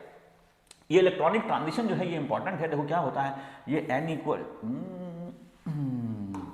ये जो है ये n equal to 1, n equal to 2, n equal to 3, n equal to 4, n equal to 5, n equal to 6 and so on, n equal to 7। अब जो है ये न्यूक्लियस है हमारा, और ये जो है ये फर्स्ट स्टेट, ये सेकंड, ये थर्ड, ये 4, 5, 6, 7। जैसे जैसे आप ऊपर जाएंगे ना तो एनर्जी डिफरेंस जो है, जैसे जैसे आप ऊपर जाएंगे तो लाइंस के बीच का जो डिफरेंस है, हालांकि ये टेढ़ी पूंछ बन गई, तो लाइंस के बीच का जो डिफरेंस है ये कम होता चला जाता है। जैसे जैसे हम न्यूक्लियस से दूर जाते हैं तो energy difference between the successive energy states decreases, तो एनर्जी डिफरेंस जो है ये कम होता चला जाता है। इस पे आपको ध्यान देना है। मतलब ये जो है कभी आपसे ऐसा पूछे कि 2 से 1 पे आएगा और जो है 3 से 2 पे आएगा, हालांकि एक ही ट्रांजिशन है, 2 से 1 पे आ रहा है और 3 से 2 पे भी आ रहा है, तो ट्रांजिशन तो एक ही का कर रहा है, 2 से 1 पे आई या 3 से 1 पे आए, ट्रांजिशन एक ही है, लेकिन इसकी एनर्जी जो है ये कम होगी, एनर्जी डिफरेंस यहाँ पे कम होगा। और यहाँ पर जो है एनर्जी डिफरेंस मैंने इसको बोल दूँ डेल्टा E1 और इसको बोलता हूँ डेल्टा E2। तो डेल्टा E1 जो है ये डेल्टा E2 से बड़ा होगा, ये आप ध्यान रखें। तो पहली तो इंपॉर्टेंट बात ये है कि as we move away from the nucleus the energy difference between the successive energy shells decreases, तो एनर्जी डिफरेंस जो है ये डिक्रीज हो जाता है और पीछे जाके वो कंटिन्यू बन जाता है, मतलब वो कंटिन्यूअस बन जाएगा, ठीक है। अब दूसरा डिफरेंस इसके अंदर जो इलेक्ट्रॉनिक ट्रांजिशन में आपको करना है, जब पहले शेल में जो फर्स्ट सीरीज जो डिस्कवर हुई, the first line to be discovered was Balmer ने जो है बाल के बराबर लाइन जो देखी, बाल्मर ने बाल के बराबर लाइन देखी और ये जो थी ये विजिबल में थी, तो फर्स्ट लाइन ये विजिबल में देखी गई। क्योंकि पहले आप जो है कोई चीज को विजिबल में देखोगे, हमारे पास पहले टेक्नोलॉजी इतनी नहीं थी कि हम इंफ्रारेड को और यूवी को देखें, तो उस टाइम पे जो आंखों से दिखता था वही देखा जाता था। तो बाल्मर ने फर्स्ट जो सीरीज जो है उसको डिस्कवर करा, that is called as Balmer series. मतलब जो है वो किसी भी शेल से जब सेकंड शेल में इलेक्ट्रॉन आएगा तो आपको कलरफुल लाइंस देगा, ठीक है ना। तो ये बाल्मर सीरीज, अब इसके नीचे जो है देखो यहां पर एनर्जी बढ़ जाएगी, तो बाल्मर सीरीज के नीचे जो सीरीज आएगी that is called as Lyman series, Lyman series. और लेमन जो है ये यूवी में पड़ेगी। अब आपको पता है ये जो देखो कॉस गामा एक्स यूवी इन मीरा, कॉस गामा एक्स यूवी इन मीरा, यूवी इन मीरा। तो सबसे इन तीनों की बात करें, यूवी, विजिबल और इंफ्रारेड, इन तीनों में सबसे कम एनर्जी जो है, ये वेवलेंथ का ऑर्डर है, ये वेवलेंथ का ऑर्डर है, सबसे कम एनर्जी जो है वो इंफ्रारेड की है। अब विजिबल से भी नीचे आ रहा है तो एनर्जी डिफरेंस बढ़ जाएगा, वो ध्यान रखना आप। तो ये अल्ट्रा वायलेट में पड़ेगा और ऊपर से जो है एनर्जी डिफरेंस कम है तो ऊपर सब जो है वो इंफ्रारेड में पड़ेंगी, ठीक है। तो वो ये लेमन, बाल्मर, पास्टन, ब्रैकेट, पीफन, हैम्फ्री, ठीक है ना, वो वहां तक है। तो यहां पर ये है। अब जितना ज्यादा ऊपर से नीचे आएगा उतना एनर्जी डिफरेंस, जैसे n = 7 से 1 पे आ रहा है और n = 6 से 1 पे आ रहा है, तो n = 7 से जब आएगा 1 पे तो उसकी एनर्जी ज्यादा आएगी क्योंकि एनर्जी डिफरेंस बढ़ेगा, ठीक है। तो इसके अंदर कुछ कुछ बातें आपको इंपॉर्टेंट ध्यान रखनी। अब आता है नंबर ऑफ लाइंस पे। तो अब देखो फर्स्ट लाइन मतलब जब ऊपर से जस्ट नीचे कूदेगा तो फर्स्ट लेमन लाइन मतलब 2 से इस पे आएगा, सेकंड लेमन लाइन जब इससे इस पे आएगा, थर्ड से इस पे आएगा, फोर्थ। ऐसी लिमिटिंग लाइन, एक लिमिटिंग लाइन होती है। लिमिटिंग लाइन मतलब लास्ट से जब इस पे आ रहा है तो ये लिमिट लग गई है उस पे, अब उसके पीछे लाइंस जो हैं वो नहीं जाएंगी। तो लिमिटिंग लाइन का मतलब होता है जब इनफाइनाइट शेल से जब किसी पर्टिकुलर शेल पे आए। जैसे limiting line of Lyman series क्या होगा, n इनफाइनाइट से 1 पे आए। Limiting line of Balmer series जब इनफाइनाइट से सेकंड पे आए, तो ऐसे वो करना है, ठीक है। अब इसमें नंबर ऑफ लाइंस पूछी जाती हैं, तो नंबर ऑफ लाइंस के लिए ये हम मिटा देते हैं, ठीक है, फोटो नहीं खींचो भाई। नंबर ऑफ लाइंस के लिए हमारा जो फॉर्मूला, अब देखो क्या है, कोई भी जो यहाँ पर हमारी जो लाइंस हैं जैसे 1 2 3 4 5, ये जो लाइंस हैं इसमें कोई सा भी ट्रांजिशन हो सकता है, यहाँ से यहाँ पर भी हो सकता है, यहाँ से यहाँ पर भी हो सकता है, यहाँ से। तो कोई जो इलेक्ट्रॉन है वो ऊपर से नीचे आने में इनफाइनाइट ट्रांजिशन एक तरीके से दिखा सकता है। तो उसमें नंबर ऑफ लाइंस कैसे करते हैं, तो एक तो आता है टोटल लाइन। क्वेश्चन में क्या पूछा है वो आप ध्यान से रखना। एक तो टोटल लाइंस पूछता है, टोटल लाइंस मतलब सारी लाइंस कहीं से कहीं पर भी जाए, जो ऑल पॉसिबल लाइंस है, मतलब n = 1 2 3 4 5 n = 5 से जब n = 1 में आ रहा है तो ऐसा भी हो सकता है कि 5 से 4 में आए, 4 से सीधा इसमें आ जाए, 5 से 4 में आए, 3 में आए, फिर इसमें आ जाए, 5 से इसमें आए, फिर इसमें आ जाए, फिर 5 से सीधा इसमें आए, फिर इसमें आए। तो मतलब ऐसे करके वो इनफाइनाइट पॉसिबल पाथ ले सकता है। तो उसके लिए जो फॉर्मूला है वो आता है n2 - n1 into n2 - n1 + 1 divided by 2, ये हमारा फॉर्मूला है। n2 - n1 ये टोटल लाइंस के लिए है, ये ध्यान रखें, टोटल लाइंस के लिए जिसमें सारी सीरीज जो है वो कवर हो जाएगी। लेकिन अगर पर्टिकुलर सीरीज के लिए पूछता है, मतलब पर्टिकुलर लेमन लाइन के लिए पूछता है, तो उसके केस में आपको सिर्फ वही डेटा रखना पड़ेगा। जैसे मैं यहाँ पर एक क्वेश्चन देता हूँ आपको, जैसे ये है कि n = 5 से n = 1 में आ रहा है, तो टोटल लाइंस कितनी होंगी, तो टोटल लाइंस यहाँ पर जो है टोटल लाइंस कितनी होंगी, ये आ जाएंगी 5 - 1 फिर 5 - 1 + 1 डिवाइडेड बाय 2, तो ये तो कैंसिल हो गया, तो ये बच गया 4 × 5 डिवाइडेड बाय 2, तो ये बच गया 10, मतलब टोटल 10 लाइंस हैं। अब टोटल 10 लाइंस वो किस किस में कितनी बनेंगी वो हम देख लेते हैं, इसको मिटा देते हैं। टोटल जो है वो 5 से जब आ रहा है 1 में, भाई फोटो नहीं खींचो, अरे मना कर रहा हूं, पेपराजी जो है वो लग जाती है पीछे, क्या करें, इंग्रेस मशहूर हो रहा है, ठीक है। तो जैसे अब ये जो है ये टोटल 10 लाइंस आ गई। अब उसके अंदर देखो 1 2 3 4 5, वो कैसे, तो बाल्मर में कितनी बनेगी, जब 5 से 1 में आ रहा है तो बाल्मर में कितनी बनेगी, तो बाल्मर का फॉर्मूला लग सकते हैं, ठीक है। तो बाल्मर में कैसे बनेगी, तो बाल्मर में देखो क्या है, एक बार तो 5 से 1 में आए तो वो 1 बन गई। अब ये 5 से 4 में आया और 4 से फिर 1 में आया तो ये 2 हो गई, फिर 5 से इसमें आया और इससे फिर इसमें आया तो 3 हो गई, और 5 से इसमें आया और इससे फिर इसमें आया तो ये 4 हो गई। तो 4 तो हमारी बाल्मर सीरीज में गिनेगी। और वो आप वैसे भी कर सकते हो, जैसे पर्टिकुलर सीरीज करनी है ना, तो n2 कितना है, कितना हाइयर है, ये nh मान लो, और माइनस एन एल मान लो, मतलब यहाँ पर n इक्वल टू 5 है और ये जो है ये जो हमारी l इक्वल टू ये n इक्वल टू 1 है, यानी लेमन सीरीज में तो 5 माइनस 1 ये 4 आ गया। तो 4 मतलब टोटल तो 10 बनेंगी, जिसमें से 4 जो आएंगी वो लेमन में आएंगी। फिर बाल्मर में कितनी आएंगी, तो 5 माइनस 2 तो 3 तो बाल्मर में आएंगी। फिर लेमन बाल्मर पास्टन में कितनी आएंगी, 5 माइनस 3 तो 2 पास्टन में आएंगी। फिर ब्रैकेट में कितनी आएंगी, 5 माइनस 4 तो 1 आ जाएगी। तो ये 3 ये कितनी होंगी, 3 2 5 5 और 1 6 6 4 10, ये 10 आ गई। ठीक है, तो ऐसे करना है आपको, क्वेश्चन को ध्यान से पढ़ना है कि अगर इलेक्ट्रॉनिक ट्रांजिशन का क्वेश्चन आए तो उसमें दो तरह से पूछता है, टोटल लाइंस पूछता है। टोटल लाइंस के लिए तो फॉर्मूला ये है n2 माइनस n1 फिर ब्रैकेट फिर n2 minus n1 plus 1 divide by 2, ये तो टोटल लाइंस आ गई। कोई सा भी ट्रांजिशन काउंट करो, टोटल लाइंस। फिर पूछेगा स्पेसिफिक रीजन की लाइन। स्पेसिफिक रीजन की लाइन कैसे होगी, तो जो भी अगर आपको दिया है फाइनल जो n है उसमें से उस जो अगर बाल्मर की पूछ रहा है तो n5 यहाँ पे था तो 2 माइनस कर दिया तो 3 लाइन तो बाल्मर में आ गई। फिर यहाँ पे 5 था और यहाँ पे 1 माइनस कर दिया तो 4 लाइन लेमन में आ गई। ऐसे पर्टिकुलर रीजन की लाइन आपको करनी है तो वो n higher minus n lower आप कर सकते हैं, उससे आपको लाइन मिल जाएगी। तो ये कुछ इसके बारे में था। अब हम क्वेश्चन को देख लेते हैं, क्वेश्चन को तो ठीक है। और लिमिटिंग लाइन मतलब इनफाइनाइट से आ रहा है और फर्स्ट लाइन मतलब जब जस्ट ऊपर से आ रहा है। ठीक है, वो अब उसके हिसाब से ये क्वेश्चन देखते हैं। ठीक है, तो यहाँ पर ये जो है कंटिन्यूअम से 1 पे आ रहा है तो ये लिमिटिंग लाइन हो गई। लिमिटिंग लाइन मतलब कंटिन्यूअस से मतलब इनफाइनाइट से 1। तो ये हमारा जो ए के लिए जो है ये ए है हमारा, ये ए है, ये ए लाइन के लिए जो है ये मैं यहाँ पे स्टेटमेंट दिया हुआ है the series limit of Lyman series. अब ए को जो ए ऑप्शन है वो यहाँ पे कॉमा लगा दिया।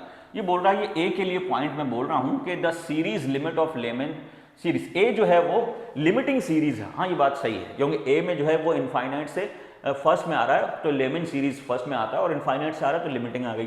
फिर third member of Balmer series, B जो है वो थर्ड मेंबर है बाल्मर सीरीज का। तो अब ये जो है ये बी जो है ना वो सेकंड में आ रहा है तो बाल्मर तो है। अब ये जस्ट फर्स्ट से आता तो फर्स्ट मेंबर, सेकंड से आता तो सेकंड मेंबर, और क्योंकि 5 से आ रहा है तो थर्ड। ठीक है, तो 5 से ये इस पे आ रहा है तो ठीक है ये थर्ड बन गई, तो ये भी लाइन सही है। And second member of Paschen series, और सी के लिए बोल रहा है कि सी के लिए ये जो है पास्टन, हाँ तो थर्ड में आ रहा है तो पास्टन तो बनेगी, और ये जस्ट ऊपर से यहाँ पे आता तो फर्स्ट पास्टन सीरीज और ये ऊपर से नीचे आया तो सेकंड पास्टन सीरीज, तो ये and second member of Paschen series. तो मतलब ये हमारा स्पेक्ट्रम के लिए ये स्टेटमेंट फर्स्ट वाला सही है। तो स्पेक्ट्रम को आप ध्यान से पढ़ें, स्पेक्ट्रम में क्वेश्चन आ सकता है, क्वेश्चन इंपॉर्टेंट है स्पेक्ट्रम का। ठीक है, अब next question, during the transition of electron from state A, कोई भी स्टेट ए है उससे स्टेट सी में गया है of a bore atom, the wavelength emitted of radiation is 2000 angstrom and it becomes 6000 angstrom when the electron jumps from state B to C। ठीक है ना, then the wavelength of radiation emitted from A to B। ठीक है, तो ये दिया हुआ है यहाँ पर। अब देखो क्या है, उसको डायग्राम से देख लेते हैं। डायग्राम से जैसे क्या है कि ये हमारा कोई A, B और C सीरीज है, A, B और C, ये तीन हमारी स्टेट्स हैं। अब इलेक्ट्रॉन जो है वो A से C में गया है, A से यहाँ पे C में गया है, A से C में गया है। ठीक है, तो ये वेवलेंथ एमिट, अब एमिट कर रहा है तो ऊपर से नीचे मुझे करना पड़ेगा, उल्टा मैं कर देता हूँ क्योंकि एमिशन है, एमिशन में हायर से लोअर, तो मैं ये कर देता हूँ A B C। तो A से C में गया है, इसके लिए जो वेवलेंथ ये छोड़ रहा है लैम्डा जो है ये 2000 एंगस्ट्रॉन है, 2000 एंगस्ट्रॉन है। और फिर जो है वो जो है क्या कह रहा है, and it become 6000 B to C। अब B to C जब आता है, B to C जब आता है तो ये 6000 एंगस्ट्रॉन हो जाता है। ठीक है, तो ठीक है, तो डेटा के हिसाब से तो है वो क्वेश्चन ये है कि A से C पे जाता है तो 2000 एंगस्ट्रॉन और B से C पे आता है तो ठीक है। तो ये पूछ रहा है कि A से B पे फिर कितना आएगा, मतलब A से B पे तो क्या है, टोटल में से ये माइनस कर दें तो हमारा ये आ जाएगा, क्योंकि कंजर्वेशन ऑफ एनर्जी है। तो मैं अब मुझे पता है कि 1 बाय लैम्डा तो क्या होता है, ये हमारा हो जाता है, ठीक है, ये हमारा हो जाता है 1 बाय लैम्डा, 1 बाय लैम्डा, ये देखो बहुत इंपॉर्टेंट है, 1 by lambda R Z square 1 by n1 का स्क्वायर माइनस 1 बाय n2 का स्क्वायर, ये आ गया। अब इसके अंदर ये पहला वाला डेटा देखो, यहां पर ये जो n1 c माइनस a करूंगा, ठीक है, c माइनस a कर देते हैं हम यहां पर, क्योंकि ये n1 जो है ये मेरा c है लोअर, और ये जो है ये मेरा, और यहाँ पे लैम्डा जो है ये मैं रख देता हूँ 2000, तो ये इसको कैंसिल कर देते हैं, इसको रख देते हैं 2000 और ये n1 जो है इसको रख देते हैं c, n1 को रख देते हैं ये c, तो ये c का स्क्वायर, और ये n2 को रख देते हैं हम a का स्क्वायर, n2 को रख देते हैं a का स्क्वायर, a का स्क्वायर। तो ये मेरे पास पहली इक्वेशन बन गई। अब दूसरी इक्वेशन के अंदर क्या है, दूसरी इक्वेशन में आ जाएगा मेरा 1/6000 equal to R Z square. दूसरे में क्या है, ये कहाँ से कहाँ जा रहा है, तो ये c से b पे, ठीक है ना, तो 1/c का स्क्वायर माइनस 1/b का स्क्वायर, ये कर दिया, तो ये आ गया हमारा सेकंड। ठीक है, अब इसमें से क्या है कि हायर में से लोअर अगर हम माइनस कर दें तो उसको देख लेते हैं। अब ये फर्स्ट में से सेकंड को माइनस करना है हमें, तो हायर में से लोअर को माइनस करना पड़ेगा। ठीक है, तो वो हम कर लेते हैं, यहाँ पर इसको लिख लेते हैं। ठीक है, तो मैं क्वेश्चन में लिख लेता हूँ, ब्लैकी ले लेता हूँ, तो 1/2000 और ये आ जाएगा -1/6000 equal to R Z square, और ये 1/c का स्क्वायर माइनस 1/a का स्क्वायर, ये तो 1 माइनस आर जेड स्क्वायर, और ये 1/c का स्क्वायर, 1/c का स्क्वायर माइनस 1/b का स्क्वायर, ये आ गया मेरा। ठीक है, तो इससे तो ये आर जेड स्क्वायर से तो आर जेड स्क्वायर कैंसिल, और वो अब ये जो हमारा आ जाएगा, पहले इसको सॉल्व कर लेते हैं, तो ये हमारा आ जाएगा 6, तो ये हमारा 6000 ही आएगा यहाँ पर, तो एलसीएम, और ये आ जाएगा 3 माइनस 1, ये आ गया, ये लैम्डा है, और ये आ जाएगा 1/c का स्क्वायर माइनस 1/a का स्क्वायर माइनस 1/c का स्क्वायर माइनस 1/, या प्लस 1/b का स्क्वायर, ये आ जाएगा। ठीक है, तो इससे 1/c कैंसिल, 1/c कैंसिल, तो ये आपके पास बचेगा 1/b का स्क्वायर, 1/a का स्क्वायर, और यहाँ पर ये जो है ये मैं इधर लिख लेता हूँ, तो ये मेरे पास बचेगा 2/6000 इक्वल टू 1/b का स्क्वायर माइनस 1/a का स्क्वायर, ये आ गया। अब ये जो है कैलकुलेशन जब आप करोगे 1/3000, अब क्योंकि ये 1/लैम्डा था तो ये लैम्डा आ गया, इक्वल टू 1/लैम्डा इज इक्वल्स टू 1/b का स्क्वायर माइनस 1/a का स्क्वायर। तो ये जो है जब ये हो जाएगा हमारा, जब b से a में जाएगा तो मेरे पास आंसर आ जाएगा 1/3000, दैट इज लैम्डा, तो लैम्डा हमारा 3000 आ जाएगा, तो 3000 इज द आंसर, 3000 इसके अंदर आंसर हो जाएगा। वो जो रेडबर्ड्स जो है वो रेडबर्ड्स का जो फॉर्मूला है वो ज़्यादा इंपॉर्टेंट है, उसमें कुछ और भी मैं आपको टिप्स बताऊंगा लास्ट वाले में। ये हमारा लास्ट सीरीज है, ये सेकंड लास्ट सीरीज है एटॉमिक स्ट्रक्चर का, अब देखते रहो ये क्या क्या होता है। ठीक है, in a certain electronic transition hydrogen atom from initial state 1 to final state 2, the difference in the orbit, 2 question है। ठीक है, in a certain electronic transition the hydrogen atoms of an initial state 1 to final state 2, the difference in the orbital radius r1 r2 is, ठीक है, तो ये जो है ये कह रहे हैं इनिशियल स्टेट 1 से फाइनल स्टेट 2 में the initial identify the transition. ठीक है, तो ये कह रहे हैं कोई भी हमारा कोई इनिशियल स्टेट n कुछ इनिशियल था, और यहाँ पे जो रेडियस था वो r1 था, और n2 जो है ये हमारा फाइनल है, ये 2 और यहाँ पर जो रेडियस है वो r2 है। अब r2 माइनस r1 जो है ये 24 times the first Bohr orbit, तो मतलब ये जो r ये इनिशियल है, r इनिशियल माइनस r2, ये जो है हमारा ये 24 टाइम्स है r1 के, ये r1 है, ठीक है ना, ये इनिशियल है और ये फाइनल है, तो इसके हिसाब से डेटा मुझे रखना है। अब मुझे पता है रेडियस जो होता है r is equals to 0.529 into n square by z angstrom होता है।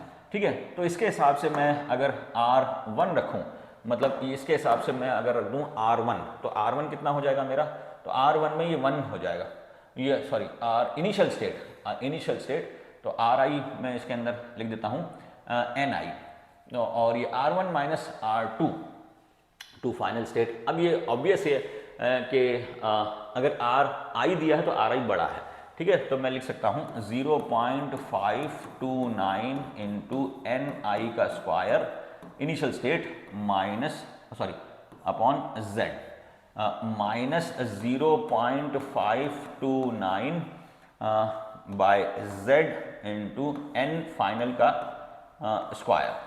अब ये जो है, ये जो डिफरेंस है ये 24 टाइम्स है, तो इसको पहले इधर लिख लेते हैं। ये जो डिफरेंस है 24 टाइम्स है, ठीक है, ये 24 टाइम्स है फर्स्ट रेडियस के, ये फर्स्ट रेडियस के 24 टाइम्स है, ठीक है। Now this difference is equal to 24 times.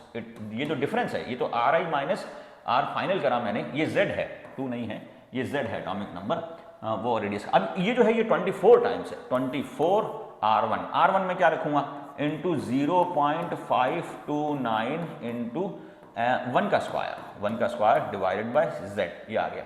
तो मतलब इसके हिसाब से मुझे देखना है कि क्या आ जाएगा। तो अगर मैं करूं तो इनको सॉल्व कर ले, तो z से तो देखो यहां पे कॉमन ले लें, 24 into 0.529 by z is equals to 0.529 by z, और ये आ जाएगा n i का square initial minus n final का स्क्वायर, ठीक है, ये आ जाएगा हमारा n फाइनल का स्क्वायर। तो ये तो पूरा कैंसिल हो गया, ये पूरा कैंसिल। तो 24 मतलब यहां पर क्या वैल्यू रखें और यहां पर क्या रखें कि 24 आए। तो ऑप्शन में देखो क्या है, अगर मैं यहां पर पहला वाला ऑप्शन 5 रखता हूं तो ये आ जाता है 25 माइनस 1, तो ये 24 बच जाएगा, ठीक है ना, करेक्ट। बाकी और कोई बैठता नहीं, तो इसमें आंसर हो जाएगा ये, ठीक है। तो इसमें आंसर हमारा ये हो जाएगा। तो क्वेश्चन को ध्यान से पढ़ना है, डेटा को ध्यान से रखना है।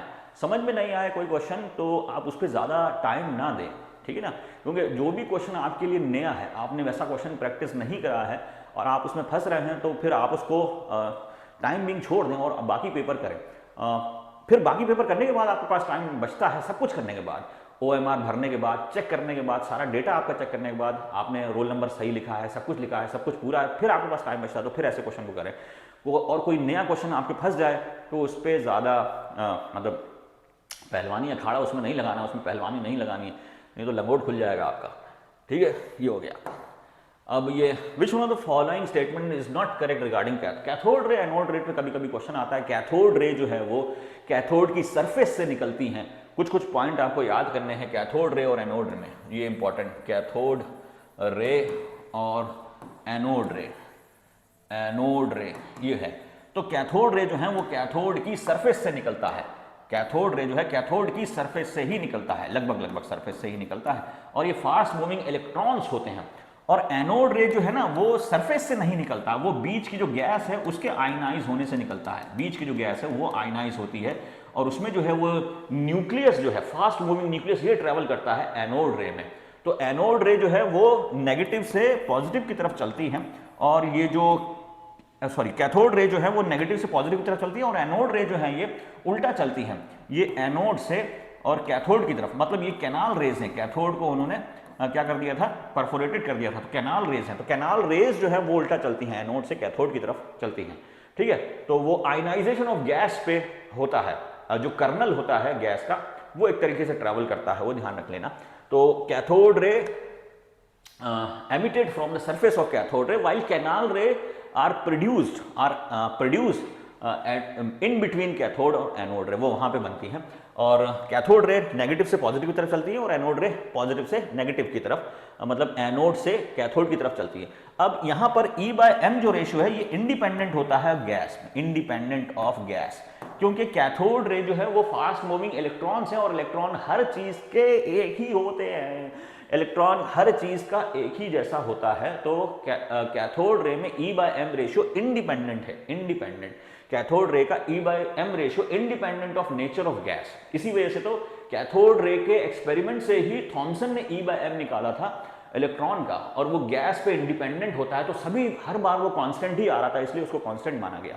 लेकिन एनोड रे का E/m नेचर ऑफ गैस पे डिपेंड करता है, क्योंकि ये कर्नल है, कर्नल घूम रहा है, और कर्नल जो है अलग अलग गैस का अलग अलग होगा। कर्नल जो है वो न्यूक्लियस पे डिपेंड करता है। तो आपने गैस अलग डाली है ये पिक्चर ट्यूब में या ट्यूब में, तो उसमें जो एनोड जो रे है उसका जो E/m रेशियो है वो अलग अलग आएगा। ये 2 point very very important cathode ray anode रे में। अब देखते हैं क्वेश्चन को, इसको। तो क्वेश्चन जो है following statement is not correct regarding, तो cathode ray originate from cathode, ये बात सही है।